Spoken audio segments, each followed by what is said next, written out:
On est là au cœur d'un chantier patrimonial qui est l'un des plus grands chantiers patrimoniaux d'Europe depuis 150 ans. 15 228 pierres vont remonter sur le toit de la basilique. 15 228 pierres qui sont taillées pour partie sur site. Vous avez ici des blocs de pierres calcaires de l'Oise qui ont plus de 40 millions d'années. Ces blocs de pierre vont ensuite être travaillés avec les techniques d'époque. On fait ici tout à la main à partir des plans en fait, qui ont été ceux de François Debré quand il démonte la tour et la flèche en 1846-1847. Tout ça a été codifié et nous on reprend en fait une reconstruction à l'identique de la tour et de la flèche de la basilique. Et à la fin, en fait, vous avez donc ici, par exemple, une pierre qui va remonter sur le toit de la basilique. Et après, on arrive dans un parcours pédagogique qui permet de comprendre le chantier, les métiers du chantier, ce patrimoine matériel et ce patrimoine immatériel. Donc cette place du village elle a été conçue de manière un peu plurielle. D'une part, vous avez ici donc, les loges, ferronniers d'art et forgerons. Vous avez ici Bakary qui est forgeron, qui travaille les outils afin de préparer la forge. Bakary, ça monte très vite à combien 1300-1400 degrés.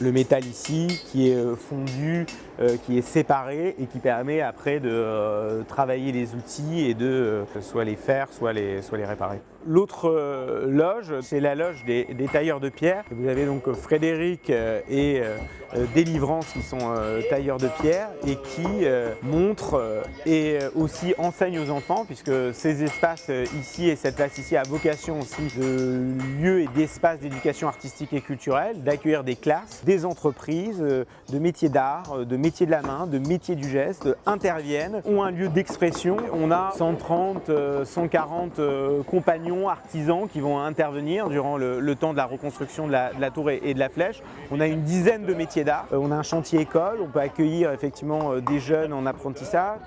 Et puis après, vous avez un espace un peu plus muséal qui permet de comprendre le chantier de la reconstruction. Espace d'exposition qu'on a voulu aussi à hauteur d'enfant, avec des jeux pour les enfants, avec un abac pour apprendre à compter, avec un engin de levage qui permet de voir comment à l'époque on levait les pierres et comment elles remontaient. Vous avez un mini chantier pour les enfants, donc qui est en accès libre, qui permet en fait de se familiariser avec les différents métiers du chantier, forgeron, maçon, tailleur de pierre et à chaque fois avec des petits modules qui permettent directement effectivement de tester les choses. La tour et la flèche ont été démontées au 19e siècle, en 1846-1847, parce qu'il avait été fragilisé par un orage, par des tempêtes. Et de manière préventive, François Debré, architecte, décide en fait de démonter la tour et la flèche pour éviter qu'elle s'écroule. Et quand elle est démontée, en fait, en 1846-1847, on se dit que très rapidement elle va être remontée. D'ailleurs, François Debré codifie précisément le démontage, mais des guerres, des événements politiques, sociaux font qu'elle n'est jamais remontée. Toutes les traces qui ont été laissées de ce démontage nous permettent aujourd'hui d'intervenir et de faire une reconstruction à l'identique.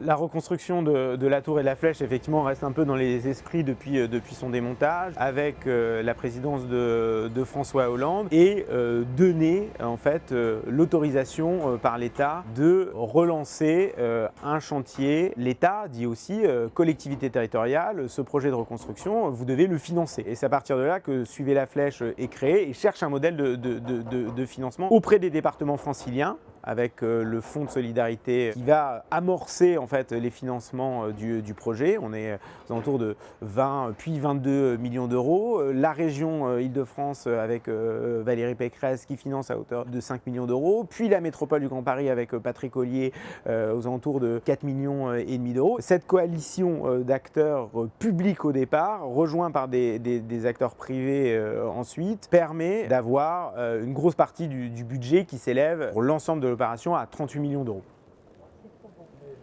La basilique cathédrale Saint-Denis est la première église gothique au monde. C'est-à-dire que l'art gothique, quand l'abbé suggère dire il faut faire entrer la lumière dans l'église, il faut épurer les espaces, voilà, et qu'il commence à codifier l'art gothique, il le fait à Saint-Denis. Et c'est à partir de Saint-Denis que l'art gothique va se diffuser partout en Europe. Recréer ça, raconter cette histoire, montrer en fait la profondeur historique de cette basilique cathédrale, de la nécropole des rois et des reines de France. Donc, partie de l'histoire de France quand même se situe ici, et on redonne en fait à cette façade gothique son lustre d'origine.